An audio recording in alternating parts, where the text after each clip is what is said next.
ਵਿਸਾਖੀ ਜਾਂ ਵਿਸਾਖੀ ਦਾ ਤਿਉਹਾਰ ਅੱਜ ਮਨਾਇਆ ਜਾ ਰਿਹਾ ਹੈ 14 ਅਪ੍ਰੈਲ ਨੂੰ। ਇਸ ਤਿਉਹਾਰ ਦੀ ਕੀ ਹਿਸਟਰੀ ਹੈ ਔਰ ਇਹ ਤਿਉਹਾਰ ਕਿਉਂ ਮਨਾਇਆ ਜਾਂਦਾ ਹੈ ਔਰ ਕਿਸ ਚੀਜ਼ ਨੂੰ ਸੈਲੀਬ੍ਰੇਟ ਕੀਤਾ ਜਾਂਦਾ ਹੈ, ਅੱਜ ਦੇ ਵਲੌਗ ਦੇ ਵਿੱਚ ਅਸੀਂ ਤੁਹਾਨੂੰ ਇਹ ਦੱਸਾਂਗੇ। ਮੈਂ ਹਾਂ ਤੁਹਾਡਾ ਸੱਜਣ ਪਿਆਰਾ ਮਸੂਦ ਖਾਂ, ਰੌਣਕ ਮੇਲਾ ਪੰਜਾਬੀ ਚੈਨਲ ਤੋਂ ਤੁਹਾਨੂੰ ਵੈਲਕਮ ਕਰਨਾ ਹੈ ਤੇ ਅੱਜ ਦੀ ਵੀਡੀਓ ਅਸੀਂ ਹੁਣ ਸ਼ੁਰੂ ਕਰਦੇ ਹਾਂ ਜੀ। ਵਿਸਾਖੀ ਜਾਂ ਵਿਸਾਖੀ 14 ਅਪ੍ਰੈਲ ਨੂੰ ਮਨਾਇਆ ਜਾਂਦਾ ਹੈ ਤਿਉਹਾਰ। ਇਸ ਤਿਉਹਾਰ ਦੇ 2-3 ਬੈਕਗਰਾਉਂਡਸ ਨੇ ਔਰ 2-3 ਐਸੇ ਵਾਕਿਆਤ ਇਹਦੇ ਨਾਲ ਜੁੜੇ ਹੋਏ ਨੇ ਕਿ ਜਿਹਦੀ ਵਜ੍ਹਾ ਕਰਕੇ ਇਹ ਜਿਹੜਾ ਪੰਜਾਬ ਹੈ, ਪੂਰਾ ਪੰਜਾਬ ਰੀਜਨ, ਉਹਦੇ ਵਿੱਚ ਇਹਨੂੰ ਬਹੁਤ ਅੱਛੇ ਤਰੀਕੇ ਨਾਲ ਸੈਲੀਬ੍ਰੇਟ ਕੀਤਾ ਜਾਂਦਾ ਹੈ। ਸਭ ਤੋਂ ਪਹਿਲੇ ਤਾਂ ਗੱਲ ਇਹ ਹੈ ਕਿ ਇਹ ਅੱਜ ਦਾ ਦਿਨ ਜਿਹੜਾ ਪਹਿਲੀ ਵਿਸਾਖ ਹੈ, ਉਸ ਨੂੰ ਕਿਹਾ ਜਾਂਦਾ ਹੈ ਕਿ ਜੀ ਅੱਜ ਦੇ ਦਿਨ ਵਾਢੀਆਂ ਸ਼ੁਰੂ ਕੀਤੀਆਂ ਜਾਂਦੀਆਂ ਨੇ। ਯਾਨੀ ਕਣਕਾਂ ਜਿਹੜੀਆਂ ਨੇ ਉਹ ਪੱਕ ਜਾਂਦੀਆਂ ਨੇ ਤੇ ਵਿਸਾਖ ਜੈਸੇ ਹੀ ਪਹਿਲੀ ਵਿਸਾਖ ਚੜ੍ਹਦੀ ਏ ਤੇ ਵਾਢੀਆਂ ਸ਼ੁਰੂ ਕਰ ਦਿੰਦੇ ਨੇ। ਜਿਹੜੇ ਸਾਡੇ ਜ਼ਿਮੀਂਦਾਰ ਭਰਾ ਨੇ ਉਹ ਇਸ ਚੀਜ਼ ਨੂੰ ਸੈਲੀਬ੍ਰੇਟ ਕਰਦੇ ਨੇ ਔਰ ਚੂँਕਿ ਉਹਨਾਂ ਦੀ ਗ਼ਿਜ਼ਾਈ ਜ਼ਰੂਰਤ ਪੂਰੀ ਕਰਨ ਵਾਸਤੇ, ਉਹਨਾਂ ਦੀ ਖੁਰਾਕ ਪੂਰੀ ਕਰਨ ਵਾਸਤੇ ਕਣਕ ਜਿਹੜੀ ਹੈ ਉਹ ਬਹੁਤ ਇੰਪੋਰਟੈਂਟ ਹੈ। ਦੂਸਰੀ ਚੀਜ਼ ਹੈ ਕਿ ਕਣਕ ਵੇਚ ਕੇ ਉਹਨਾਂ ਬਾਕੀ ਪੂਰੇ ਸਾਲ ਦਾ ਵੀ ਖਰਚਾ ਚੁੱਕਣਾ ਹੁੰਦਾ ਹੈ। ਸੋ ਇਹ ਜਿਸ ਵਕਤ ਵਿਸਾਖੀ 'ਚ ਵਾਢੀਆਂ ਸ਼ੁਰੂ ਹੁੰਦੀਆਂ ਨੇ ਤੇ ਉਹਦੇ ਵਾਸਤੇ ਪੂਰੀ ਇੱਕ ਸੈਲੀਬ੍ਰੇਸ਼ਨ ਕੀਤੀ ਜਾਂਦੀ ਹੈ। ਢੋਲ ਢਮੱਕੇ ਹੁੰਦੇ ਨੇ, ਖਾਣੇ ਪੀਣੇ ਕੀਤੇ ਜਾਂਦੇ ਨੇ ਔਰ ਵਿਸਾਖੀ ਦੇ ਗੀਤ ਗਾਏ ਜਾਂਦੇ ਨੇ ਤੇ ਉਸ ਦੇ ਨਾਲ ਇਸ ਚੀਜ਼ ਨੂੰ ਸੈਲੀਬ੍ਰੇਟ ਕੀਤਾ ਜਾਂਦਾ ਹੈ। ਦੂਸਰਾ ਜਿਹੜਾ ਇੰਪੋਰਟੈਂਟ ਚੀਜ਼ ਹੈ, ਉਹ ਸਿੱਖ ਧਰਮ ਦੇ ਹਿਸਾਬ ਦੇ ਨਾਲ ਅੱਜ ਦਾ ਦਿਨ ਜਿਹੜਾ ਹੈ ਉਹ ਬਹੁਤ ਵੱਡਾ ਇੱਕ ਦਿਨ ਮਨਾਇਆ ਜਾਂਦਾ ਹੈ। ਇਹ 1699 ਸਾਲ ਦੇ ਵਿੱਚ ਇੰਗਲਿਸ਼ ਕੈਲੰਡਰ ਦੇ ਹਿਸਾਬ ਦੇ ਨਾਲ ਜਾਂ ਜਾਰਜੀਅਨ ਕੈਲੰਡਰ ਦੇ ਹਿਸਾਬ ਦੇ ਨਾਲ 1699 ਦੇ ਵਿੱਚ ਸਿੱਖ ਧਰਮ ਦੇ 10ਵੇਂ ਗੁਰੂ ਮਹਾਰਾਜ ਗੁਰੂ ਗੋਬਿੰਦ ਸਾਹਿਬ ਜੀ ਨੇ ਅੱਜ ਦੇ ਦਿਨ ਸਿੱਖ ਧਰਮ ਦੀ ਬਾਕਾਇਦਾ ਬੁਨਿਆਦ ਰੱਖੀ ਸੀ। ਉਹਦਾ ਇੱਕ ਪੂਰਾ ਵਾਕਿਆ ਬਿਆਨ ਕੀਤਾ ਜਾਂਦਾ, ਉਹਦੀ ਇੱਕ ਪੂਰੀ ਹਿਸਟਰੀ ਹੈ ਕਿ ਇੱਕ ਚੜ੍ਹਦੇ ਪੰਜਾਬ ਦੇ ਵਿੱਚ ਇੱਕ ਸ਼ਹਿਰ ਹੈ ਆਨੰਦਪੁਰ। ਉਸ ਦੇ ਵਿੱਚ ਉਹਨਾਂ ਨੇ 14 ਅਪ੍ਰੈਲ ਨੂੰ ਇੱਕ ਟੈਂਟ ਲਗਾਇਆ, ਇੱਕ ਤੰਬੂ ਲਗਾਇਆ ਔਰ ਉਹਦੇ ਬਾਹਰ ਉਹਨਾਂ ਖੜ੍ਹੇ ਹੋ ਕੇ ਤੇ ਸਾਰੇ ਲੋਕਾਂ ਨੂੰ ਇਕੱਠਿਆਂ ਕੀਤਾ ਜਿਹੜੇ ਕਿ ਸਿੱਖ ਧਰਮ ਦੇ ਮੰਨਣ ਵਾਲੇ ਸਨ ਜਾਂ ਬਾਬਾ ਗੁਰੂ ਨਾਨਕ ਦੇ ਜਿਹੜੇ ਫੋਲੋਅਰਸ ਹੈਗੇ ਸਨ।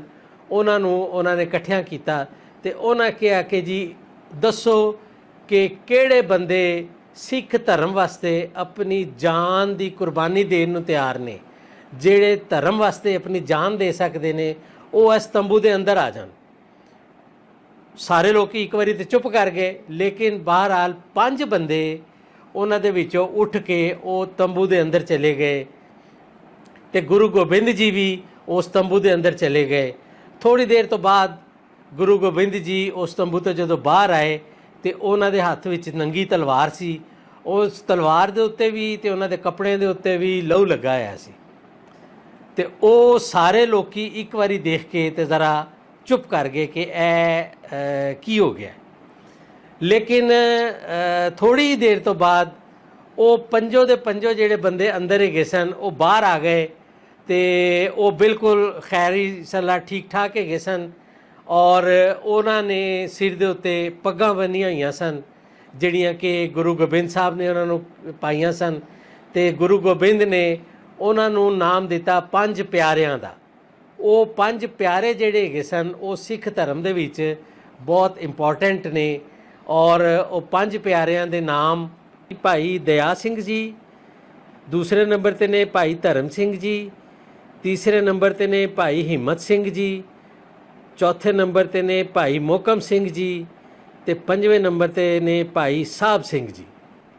ਸੋ ਇਹ ਜਿਹੜੇ 5 ਪਿਆਰੇ ਹੈਗੇ ਸਨ ਉਹ ਸਿੱਖ ਧਰਮ ਦੇ ਵਿੱਚ ਉਹਨਾਂ ਦੀ ਬੜੀ ਰਿਸਪੈਕਟ ਮੰਨੀ ਜਾਂਦੀ ਹੈ ਕਿ ਉਹ ਲੋਕ ਹੈਗੇ ਸਨ ਕਿ ਜਿਨ੍ਹਾਂ ਨੇ ਆਪਣੀ ਜਾਨ ਦੀ ਵੀ ਪਰਵਾਹ ਨਹੀਂ ਕੀਤੀ ਔਰ ਉਹਨਾਂ ਨੇ ਆਪਣੇ ਆਪ ਨੂੰ ਪੇਸ਼ ਕਰ ਦਿੱਤਾ ਕਿ ਜੀ ਅੱਗੇ ਸਿੱਖ ਧਰਮ ਵਾਸਤੇ ਸਾਨੂੰ ਆਪਣੀ ਜਾਨ ਵੀ ਦੇਣੀ ਪਏਗੀ, ਸਾਨੂੰ ਆਪਣਾ ਆਪ ਕੁਰਬਾਨ ਵੀ ਕਰਨਾ ਪਏਗਾ, ਸ਼ਹੀਦ ਵੀ ਹੋਣਾ ਪਏਗਾ, ਤੇ ਅਸੀਂ ਆਪਣੀ ਜਾਨ ਦੀ ਵੀ ਬਾਜ਼ੀ ਲਗਾਉਣ ਤੋਂ ਪਿੱਛੇ ਨਹੀਂ ਹਟਾਂਗੇ।